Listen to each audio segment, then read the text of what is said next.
guys, welcome back to Stitches and Stories. It's me, and it's Ashes. If you're new here, we review a book about once a week. Most weeks, some weeks not at all. And we kind of just knit and chat. So today we are going to be reviewing two books actually, because I feel like they need to be done together. I have to get to them.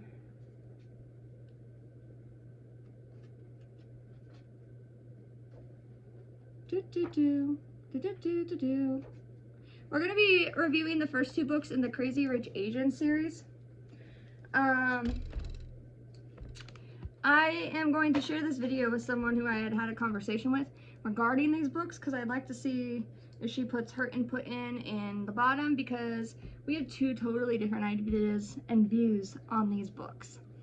So the first one is Crazy Rich Asians, which I had originally watched as a movie, and then I wanted more, so I was like, you know what? I should totally go pick up the book. And so I went and picked up the book, and I honestly ultimately found this book kind of disappointing. It is 576 pages. I think this is one of the rare occasions where the movie is better than the book.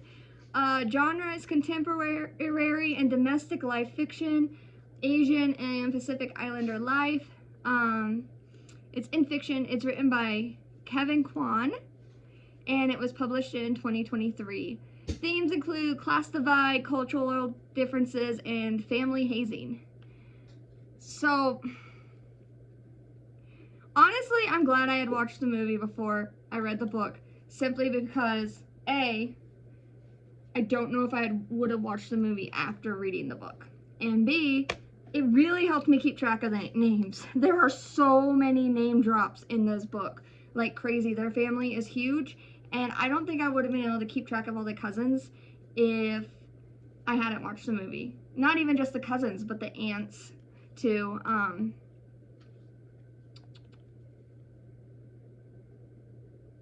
not sure what that sentence means that I wrote.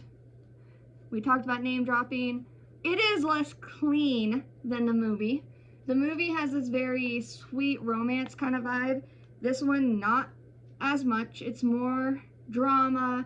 There's not explicit content in it, but they do talk more about sex in it than they do in the movie. Piglin's family actually plays a bigger role in here, which I was happy of because I like Piglin. And I thought her family needed more spotlight time in the movie, and she has more spotlight time in this book, and she's mentioned in book 2 as well. This book should have been 2 books, however. Okay, it goes on forever. I feel like it's extremely long. It has 2 different plots going on. There's a plot with Nikki and Rachel, and then the plot with his cousin Astrid, and I honestly think Astrid should have had her own series and shouldn't have just been thrown into this book with Nikki and Rachel. Because Astrid has a lot going on with her husband cheating and everything, and she has a kid, and she's trying to uphold her family's reputation while navigating the fact that she knows that her husband has a mistress. And then she finds out about, is that in this book or the next one? I think it's in this one. She finds out about a kid that she doesn't know if it's her husband's or not. And so there's a lot going on in the background of this book. And so I feel like the author should have really split it into 2 different books. Chapters just suddenly ended. They just kind of stopped. There was so much scheming in this book. Everyone in this book was scheming. There was no good guy, except Rachel. Okay, and I guess Astrid kind of. Astrid had her own crap going on. So, like I said, it was much longer than it needed to be, much longer than the movie. Explains some things more thoroughly, though, than the movie did. The overall book also kind of just ended abruptly. It has a half-baked resolution. Not everything gets solved. Like, they give you a solution, but it's not complete.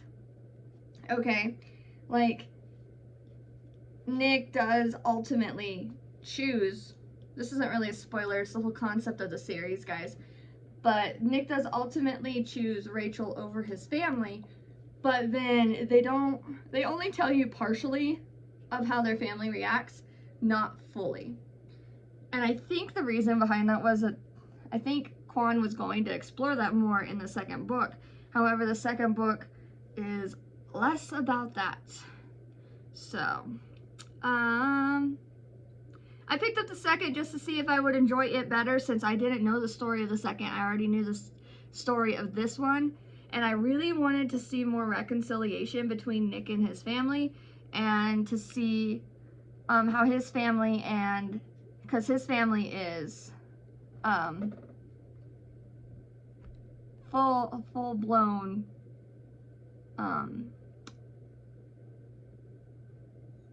I don't remember it's Taiwan or Indonesian. They're full blown from Asia, and her family is Asian American, and so I wanted to see them interact and how they blended together. I think Astrid is on the cover of this book because of the earrings. That's a little odd because I thought Nick and Rachel were the main characters, but it definitely seems to be more Astrid on the cover. And then it makes me wonder if Astrid's supposed to be the main character, and then if Astrid's the main character, why is Nick and Rachel so prominent? It's very hard to pick which one is the main character, because it did focus both on Astrid and Nick pretty much equally, but it's a very long story. 4, what did you think of this book? What will you take away from it? It was okay, but there was too much and too many subplots. It should have just focused on Rachel and Nick, or Astrid and her family. What was the aim of the book? I really think it's just entertainment purposes. Would you recommend this book to others, and who is the target audience? I personally wouldn't recommend this book. I personally thought it was relatively bland. Now, the person I'm going to share this video with liked this book a lot more than me, and she finds it much more interesting and much more like a cozy soap opera style read. I do not. I find it lengthy and over dramatic. So, but I guess if you are a fan of if you are a big fan, not just like a casual fan of things like General Hospital and the All My Children and all that, you'd probably really like this book. But you really gotta go into it expecting insane amount of drama. For the rating, we gave it 5 stars in characters because characters were all really uniquely done. 4 stars in writing, 3 in enjoyment because, like I said, not my favorite. And I really don't think I would have enjoyed this book at all if I hadn't watched that movie beforehand. Setting, I only gave 3. I think it could have been more explored on, and more imagery could have been used. It focuses more on emotions and thoughts that the characters are experiencing, and less as a visual aspect. Readability's 4. I gave the plot 2 stars because of the fact that it seemed too much. I think that it should have been split, as I talked about. So when I added all these up and divided it by 6, we got a 3.5 rating, which gave the book a solid 4 rating, and I think it's too kind. Personally, if I had been reviewing this book without our star system, I would have given this book between a 2 and a 3 star rating. My gut tells me I would have given it a 2. However, I do know that I go in, I'm like, oh, that's cruel, so maybe I should up it to 3. So it probably would have been around there, but it's sitting at a 4. And the next book in that series is Crazy Rich Girlfriend. Did not focus on the character that I thought it would. It focused on a background character from the first book. There's this actress who is dating a cousin in the first book, and she basically breaks up with him because she finds out that his parents don't like her and will not be giving him any money. So then she hooks up with another cousin in a closet, and since the parents caught them, they're like, oh my gosh, you guys have to date, even though they also don't like her, and they end up getting married. And this book starts after those two have already been together for a while, and Rachel and Nick are just getting married, all right? So we skipped a whole chunk of time. We went straight to Nick and Rachel's wedding. Family wasn't invited. Naturally, the mom, who is very, very nosy, still shows up. Eleanor, his mom, is possibly my favorite character. Okay, going in, I thought it'd be Rachel or Astrid, but I know Eleanor is the cause of a lot of the schemes and stuff, but Eleanor has a lot on her plate too. She's being held up to impossible standards, and she ultimately just wants Nick to be happy and for him to not be disowned from the family, because she doesn't want him to be an outsider. And so she pushes him into a lot of different directions that he doesn't want to go in, and it causes a rift between them, but she does it out of the love of her heart. And so I kind of get it to a degree. Again, this one's written by Kevin Kwan. It's Asian lit, romance and drama, fiction, published in it was not published in 2026. That's what I wrote. That is wrong, because it's not 2026. So I'm not sure what year this was published, because I wrote the wrong date and it's not that. Themes, I put so much drama. This is just, it's family drama everywhere. Super long, drawn out this book is. I thought it would be much, much better than the first. I was hoping it would be better than the first because I didn't know this story. But it had even more soap opera-ish vibes. There is a moment of what I would call child abuse.